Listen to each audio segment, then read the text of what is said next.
événement parallèle dans le cadre de la Tickad 8, organisé par le ministère de l'Équipement et de l'Habitat de la Tunisie en partenariat avec notre ministère du Transport ainsi que le ministère of Land Infrastructure, Transport and Tourism du Japon, la JIDA, l'association japonaise des entreprises.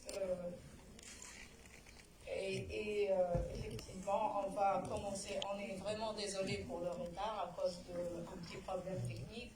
On a en fait un très grand nombre qui sont avec nous en visioconférence et on aimerait bien qu'on soit tous ensemble dès le départ. Je ne vais pas encore nous retarder davantage. On va passer Monsieur Amano Yusuki, vice-ministre of Land Infrastructure, Transport and Tourism of Japan, qui va parler à distance et on va suivre avec nos collègues le traducteur en anglais et en français.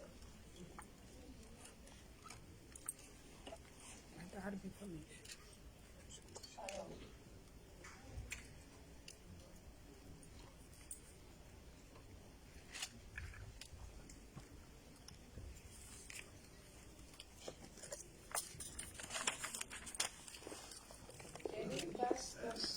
welcome speech of Mrs. Amano Yusuki. Anyone?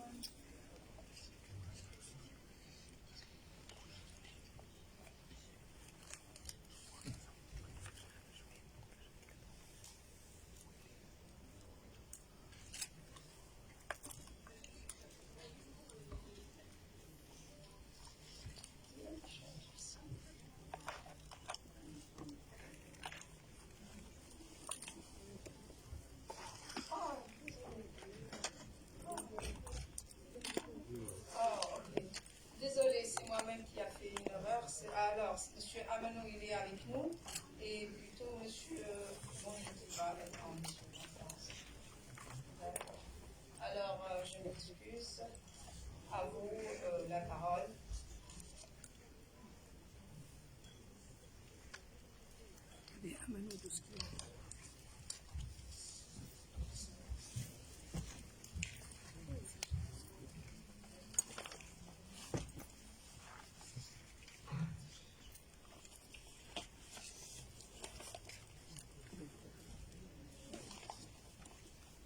Her Excellency Ms. Sarada Fulani, His Excellency Mr. El Majidi Rabi, Minister of Transport, Republic of Tunisia, Her Excellency Ms. Asabi Aloti, Ambassador of Federal Republic of Nigeria, Mr. Jamel Kosebi,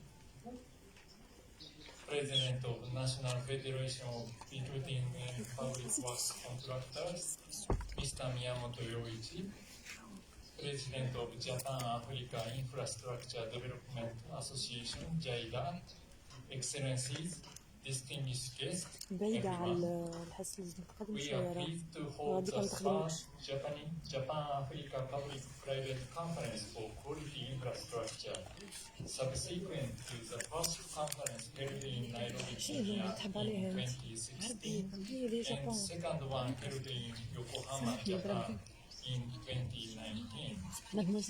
And I'm so honored to make opening remarks on this important occasion on behalf of the Ministry of Land, Infrastructure, Transport and Tourism, Japan, MD.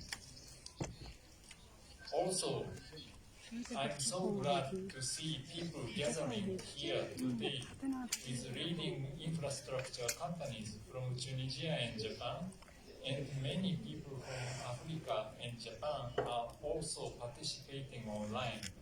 Although the number of participants at the venue today is limited, considering the recent spread of COVID-19.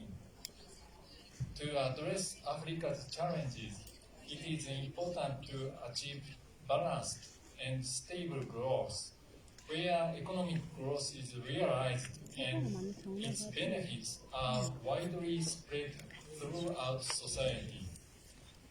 In order to support such quality growth, Emily and Japanese government have been promoting infrastructure development through advanced technologies and know-how of Japanese companies to provide African countries with information on Japanese technology and experience, as well as to build amicable relations.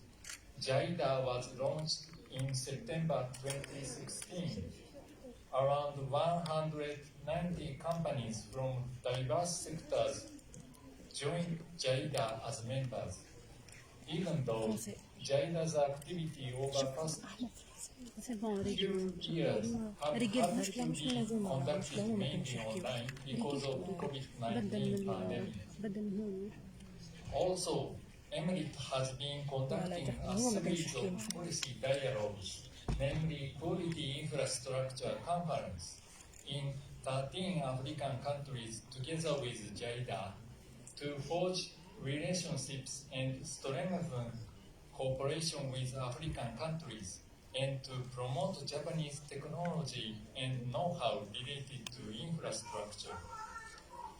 Quality infrastructure is resilient against natural disasters and other risks, inclusive, leaving no one behind, and sustainable, taking into account its impact on society and environment. Everyone can have easy access to infrastructure, while it should be easily operated and maintained for a long time, even after the occurrence of disasters. Japanese companies can provide several values through projects. In past projects, technology transfer, human resources development, low life cycle costs, reliable technology based on experience, construction with consideration for local communities and safety, and proper operation and maintenance have been provided. Quality infrastructure is not only in the construction sector, but also the energy, digital, and other sectors. All of quality infrastructure projects in diverse sectors have one thing in common that cannot be achieved by Japanese companies alone. The engineer needs to understand the significance of quality infrastructure and conduct appropriate procurement. Also, it is essential for cooperation to take place between Japanese companies and local companies, which have extensive experience on the ground and good relationship with various local suppliers. In other words, the key to realize quality infrastructure is to mobilize both the power of public and private sectors. I hope that this conference will be meaningful and fruitful as an important step towards the realization of quality infrastructure in Africa. If there are any quality infrastructure projects of interest to you, we remain at your proposal for further discussion. Lastly, I really hope that more Japanese companies will engage in infrastructure projects in cooperation with African companies and contribute to the improvement of people's lives, sustainable economic growth in Africa. I would also like to express my best wishes for further progress in cooperation between Africa and Japan and for further strengthening of our relationship. Thank you so much.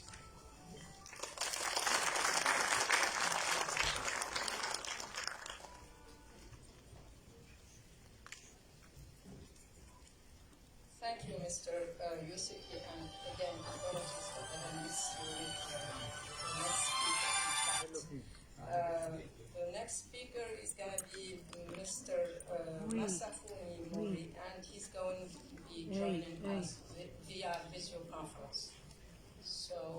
would like to give him the floor right away. Right.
本会議の開会にあたり、日本政府を代表して一言ご挨拶申し上げます。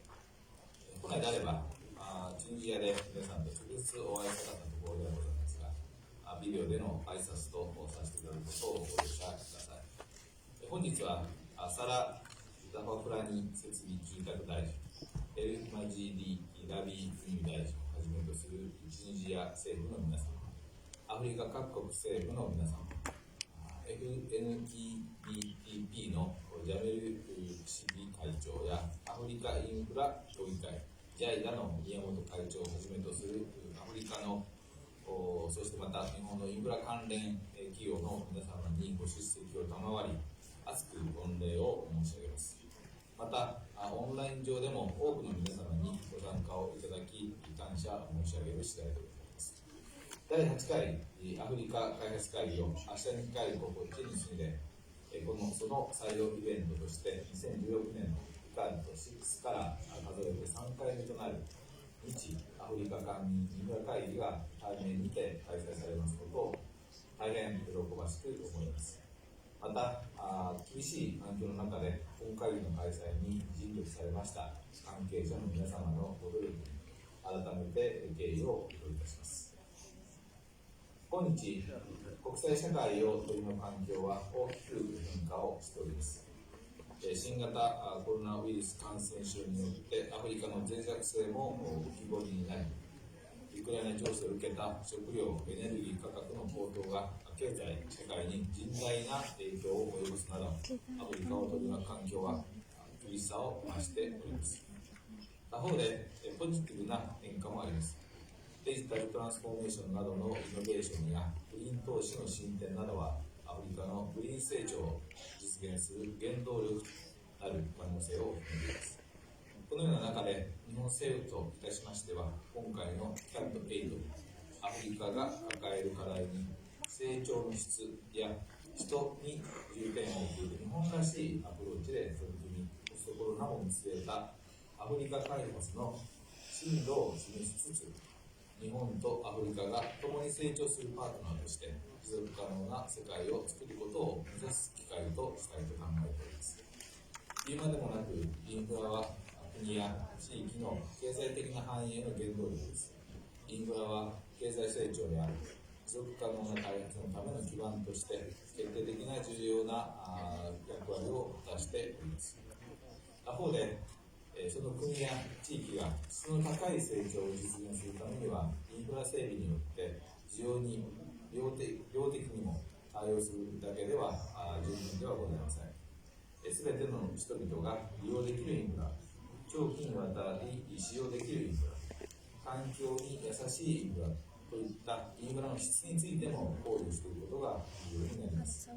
我が国が提供してきた質の高いインフラ、これは世界中で高く評価され、多くの人々に利用され、そして親しまれてきました。アフリカにおいても地域連結性の向上に貢献するとともに、その整備の過程で多くの技術、ノウハウをそれぞれの国、地域に移転してきているところであります。近年、新型コロナウイルスの感染拡大による医療・保健分野における国際協力の必要性に加え、デジタル化や脱炭素化などインフラにせる新たなニーズが見られます。我が国としては、道路、港湾、橋梁といった質の高いインフラプロジェクトにとどまらず、スマートシティなど、新たなニーズに対応した幅広い分野にまたがるプロジェクトも支援しながら、アフリカ自身が主導する発展を後押ししたいと考えております。アフリカの皆様からのご提案、ご相談、大いに歓迎いたします。質の高いインフラは、成長の質や人といった日本らしいアプローチの代表例でございます。ティカード8に先立ってアフリカの官民の皆様が一緒に議論するにふさわしいテーマです。本会議がアフリカで新たな質の高いインフラプロジェクトを生み出す契機となることを強く願っております。本会議で充実した議論が行われ、日本とアフリカ各国との間で官民の連携がさらに深まること、そして質の高いインフラプロジェクトの実現を通してアフリカがますます発展することを記念しております。ありがとうございました。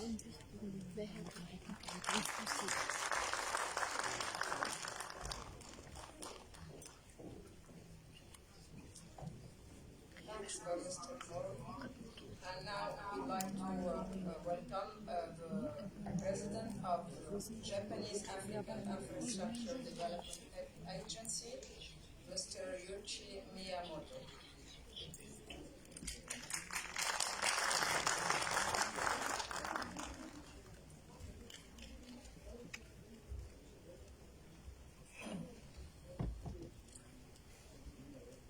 アフリカインフラ協議会、通称 JIDA と言ってますけれども、その会長の宮本であります。また清水建設の会長も務めています。本日は JIDA を代表して一言ご挨拶を申し上げたいと思います。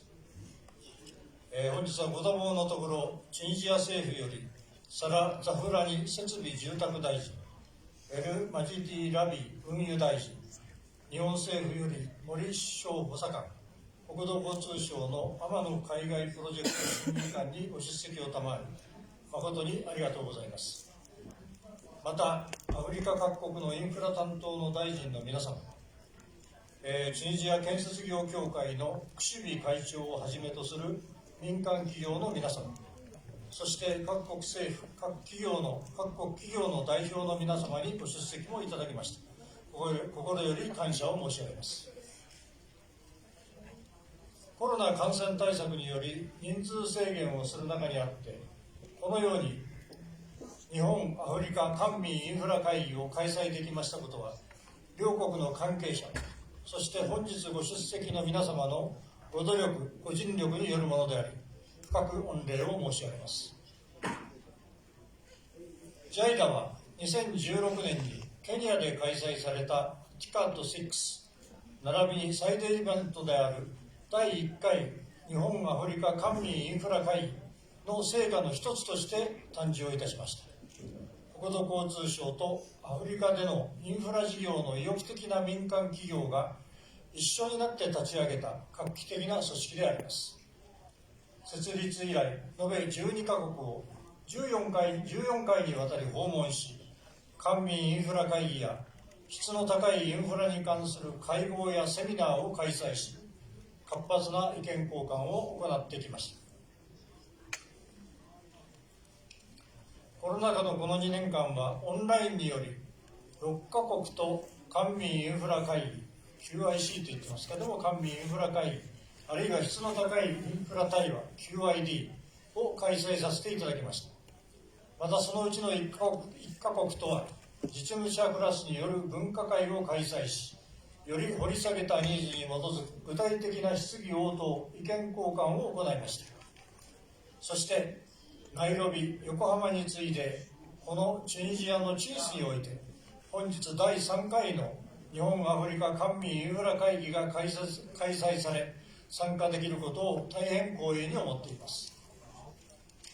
アフリカは広大な面積と14億人の人口を持つ54の国からなる一つの大陸でありますけれども、これまで域内貿易の活性化が一つの大きな課題でありました。しかし昨年1月から AFCFTA アフリカ大陸自由貿易圏が運用開始されたことによって、域内の物品及びサービスの単一市場が創設されることとなり、人や物の移動のみならず、投資が促進され、より持続可能な社会、経済開発に発展することへの期待が大きくなりました。内陸国が多いアフリカにおいては、特にクロスボーダーな考え方の多種多様なインフラ整備が重要であります。従来の国という単位から複数の地域経済圏として産業が活性化され、人的資源を育み、投資を呼び込むことができれば、アフリカ全体に好循環をもたらすことになります。これに必要不可欠となるのは、企業や投資家が信頼できる質の高いサプライチェーンの構築と、それを実現可能にするためのさまざまなインフラの整備です。地域統合の成功の鍵は、電気、水、通信、人や物の輸送手段など、インフラにかかっていると言っても過言ではありません。私たちジャイラは、そのインフラ構築に向けて、ノウハウや資機材の提供、コンサルティング、設計、工事、ファイナンスなど、アフリカの発展と成長に不可欠な基礎の整備、エンパワーメントを重視したメイドウィズジャパンの精神でご協力していきます。つまり高品質なインフラを現地の人々と一緒になって整備するプロセスにおいて、技術やノウハウ、品質や改善、そして安全や環境配慮に対する考え方や姿勢に至るまで、現地の方々に移転し、現地の能力向上を図るという考え方であります。そして TICAD の基本理念であるアフリカのオーナーシップと国際的なパートナーシップを尊重しつつ、国連が提唱する持続可能な開発目標 SDGs やアフリカ連合 AU が掲げる開発目標であるアジェンダ2063の実現に向け、日本とアフリカ双方の官と民の信頼関係を通じて、アフリカの持つ潜在能力が今後一層発揮されるよう貢献してまいりたいと考えています。また私自身も微力ではありますけれども、ジャイラの会長として日本アフリカのウィンウィンの協調関係の向上に注力していきたいと考えています。今後ともぜひよろしくお願い申し上げます。本日はありがとうございました。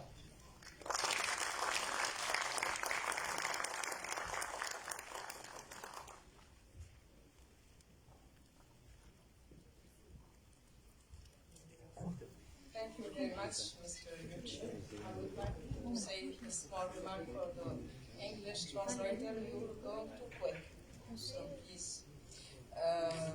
The next speaker will be, in fact, we were expecting Mr.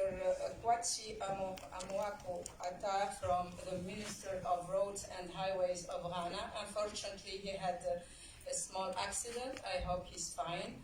All our wishes of well-being. And in his place, we will have Mr. Abbas Aoulou Mohamed, secrétaire général du ministère des Routes et des Autoroutes de la République du Ghana. Merci d'être avec nous.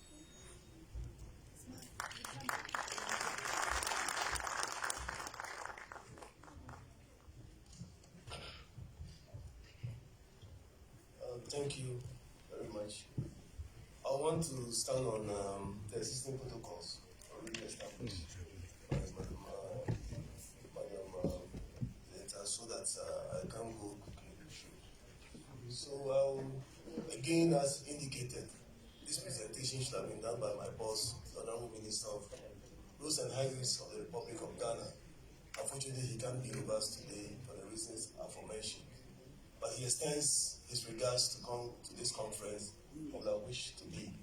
We'll do a little bit on the proposed public-private partnership arrangement that the government of Ghana will be entering into with a consortium of Japanese firms, Index and Minor.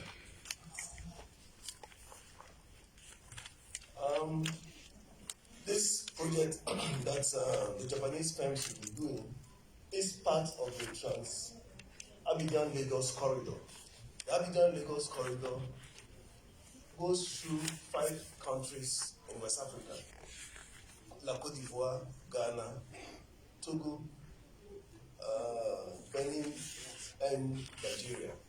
The total length of the corridor is 1,028 kilometers. And like the name says, it starts from Abidjan and ends up in Lagos, in Nigeria. 1,028 kilometers, 548 kilometers of that stretch is in Ghana. So about 50% of that corridor is within the territories of Ghana. Currently, the ECOWAS, that's the Economic Community of West African States, is undertaking some feasibility studies on the entire corridor to us to be able to indicate clear parameters for development. It's divided into 3 lots as indicated, between Abidjan, Apeminin in Ghana, Apeminin to Akano on the border of Togo, and then from Yape to Lagos. And those are feasibility studies that are ongoing. Currently, the cross-section of the roads from Abidjan to Lagos is mainly a single carriageway, 2 lanes. But the proposal is to do a 3-lane dual carriageway expressway between Abidjan and Lagos. And that is the cross-section to the right-hand side as indicated. What will it bring to West Africa? It will be carrying more than 75% of trade volumes in West Africa. Again, it connects some of the most dynamic cities in West Africa: Lagos, Cotonou, Lomé, Accra, and Abidjan. Again, it will link up to our northern landlocked neighbors like Mali, Niger, etc. Each of the participating countries on this Abidjan-Lagos corridor is obliged to develop those sections of the corridor that goes through them. In our instance, in Ghana, we have the responsibility to develop the section that goes through Ghana, 548 kilometers of that, which accounts for about more than 50% of that corridor, starting from Enugu to Akami as indicated. But I'll just come back to the project that we shall be doing together with the Japanese consortium, Index and MIDA. That is a 56-kilometer alignment between Apeminin and the Dabuasi Junction, 56 kilometers. Currently, the road, as indicated earlier, goes through the major cities of Sigidi Takoradi, that is heavily congested. So under this alignment, we are looking at a new bypass, which is part of the Abidjan-Lagos corridor, that is in Magenta. That is the PPP alignment that we shall be developing with the Japanese consortium. Again, like indicated, Ghana has a PPP law that gives you the legal basis for development of PPPs. As is the government of Ghana who signed a memorandum of understanding with the Japanese firms on the sidelines of the Tiekat conference. And once that is done, the Japanese consortium will prepare the pre-feasibility, feasibility, preliminary and detailed engineering, as well as the financing options for development of this 56-kilometer project. And for us, it will be one of the first PPP projects by a Japanese firm in Ghana. And that really just goes to show some of the cooperation that the Ghana government has had with the Japanese firms over the period. What are the benefits? A 3-lane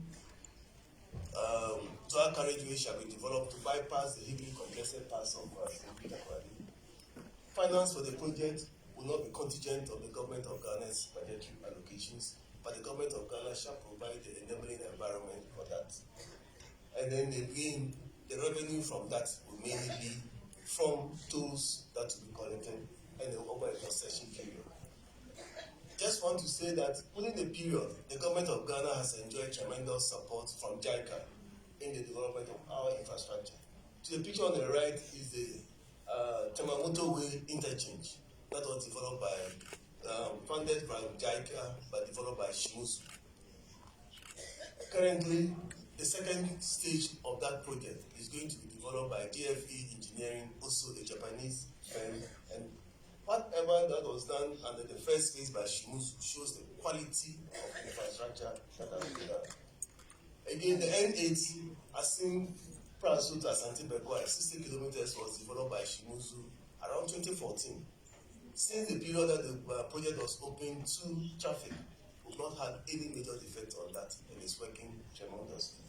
Currently, Shimuzu is doing the second phase of the N8, a 31-kilometer section between Asim Prasu and Asim Fusu.